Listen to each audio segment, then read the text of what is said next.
Japan में toll gate पर हमारी गाड़ी पर 6 गोलियां चलाई गई और ये पहली मरतबा हमारे घर पर नहीं हुआ। कई मरतबा इस तरह के प्रदर्शन हमले, बल्कि हमारे घर में जो डोमेस्टिक हेल्प है राजूलाल, उसको पीटा गया।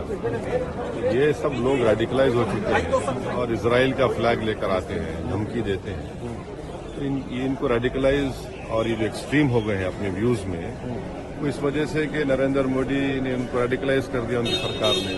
तो इसलिए वो समझते हैं कि हिंसा के जरिए या धमकियों के जरिए वो अपने पॉलिटिकल एजेंडे को और आइडियोलॉजी के ऑब्जेक्टिव हासिल करेंगे। ये बुज़दिलाना हरकत ये लोग करते रह रहे हैं, मुझे उससे कोई फर्क नहीं पड़ता, मगर ये नरेंद्र मोदी को एक्सपोज कर रहे हैं कि वो किस किस्म के लोगों को इनकरेज कर रहे हैं। और जो अमेरिका की कल रिपोर्ट आई है, भारत सरकार तो उसको कंडेम करती है, मगर जो जमीन पर हो रहा है तो वही हो रहा है ना। मस्जिदें तोड़ी जा रही हैं मुसलमानों की, घर तोड़ा जा रहा है गोश्त के नाम पर। तो ये सब चीजें सिक्योरिटी बढ़ाने की मांग आप कर रहे हैं? अरे सिक्योरिटी है हमारे पास। जब दिल्ली पुलिस हेडक्वार्टर सामने हमारा घर है और पुलिस का ऑफिसर आकर मुझसे बेबसी का इजहार करता है तो क्या करेंगे आप? पुलिस को नजर नहीं आता है। आपको लगता है पुलिस लाचार है, नाकाम है आपको सुरक्षा देने में? नहीं, पुलिस, दिल्ली पुलिस जो है वो जानती है कि कौन कर रहा है। ये जब ये लोग आकर ये सब हरकत किए, उससे 20-25 मिनट पहले एक शख्स है इंस्टाग्राम पर वीडियो बनाता है और घर बताता है हमारा, और उसकी डीपी आप देखिए, उसमें प्रधानमंत्री से फोटो लगी हुई है। ये क्या बताता है? क्या कार्रवाई चाहते हैं आप? अरेस्टिंग होनी चाहिए, क्या कार्रवाई होनी चाहिए? अब देखिए, आप ही कातिल, आप ही जज, आप ही सब कुछ, तो इंसाफ क्या उम्मीद देगा? वैसे साहब, लेकिन जब जय फिलिस्तीन आपने कहा, इससे कई लोग आहत हैं, जो ऐसे लोग भी आहत हैं जो रेडिकल नहीं है। तो क्या हम क्या खवाल हैं, गाने वाले हैं? आपको खुद आपका दिल खुश करेंगे हैं? हम अपनी बात करेंगे। किस लिए आते हैं यहाँ पर? थाली बजाने के लिए आते हैं। दूसरे देश की जय क्यों लगनी चाहिए? छोड़िए ना, हम अंदर बोले, आपको क्यों बोलेंगे? आपका आप कायम है अपने अंदर जो बोले हैं वो बोले हैं।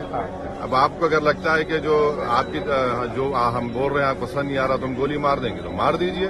अगर यही होना है तो। मेरे घर पर ये पहली मरतबा नहीं हुआ है, ये कम से कम 10 से 15 मरतबा इस तरह के वाकयात हो चुके हैं।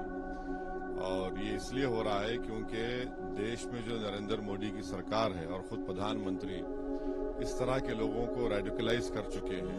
जो प्रधानमंत्री खुद कहते हैं कि घुसपैठी है मुसलमान और उनके कपड़े देखकर पहचानो, तो इन लोगों को हिम्मत मिलती है। ये मॉडर्न हो चुके हैं और इनको लगता है कि जब तक मोदी सरकार है हम कुछ भी कर सकते हैं। और दूसरी बात यह है कि ये लोग इजराइल का फ्लैग लेकर मेरे घर पर चिपकाते हैं, तो इससे मालूम होता है कि ये लोग ज़ायनिस्ट आइडियोलॉजी को मानने वाले हैं। और ज़ायनिस्ट आइडियोलॉजी ने ही गाजा में 12 लाख लोगों को बेघर कर दिया, 40,000 लोगों को मौत के घाट उतार दिया। तो ये सब चीजें हो रही हैं। और अफसोस ये है कि जो दिल्ली पुलिस के हेडक्वार्टर के सामने मेरा घर है, इलेक्शन कमीशन ऑफ इंडिया मेरे पड़ोसी हैं, और उसके बावजूद भी एक शख्स आकर इंस्टाग्राम पे जो प्राइम मिनिस्टर का डीएम लगाता है, वो वीडियो बनाकर कहता है कि ये घर ओवैसी का है, और उसके 10-15 मिनट के बाद ये लोग आते हैं। तो अब पुलिस खुद अगर इनको पकड़ना नहीं चाहती है तो फिर हम क्या करेंगे? भाई सरकार आपकी, पुलिस आपकी, मेरे घर के सामने एक नहीं बल्कि 100 सीसीटीवी कैमरा लगे हुए हैं, और जो पुलिस ऑफिसर मेरे पास आते हैं वो मुझसे कहते हैं हाँ सर कभी कभी हो जाता है। तो अब ये कभी कभी हो नहीं हो रहा है। अगर किस दिन कभी कुछ बड़ा वाकया हो जाएगा तो फिर उस वक्त क्या बोलेंगे लोग?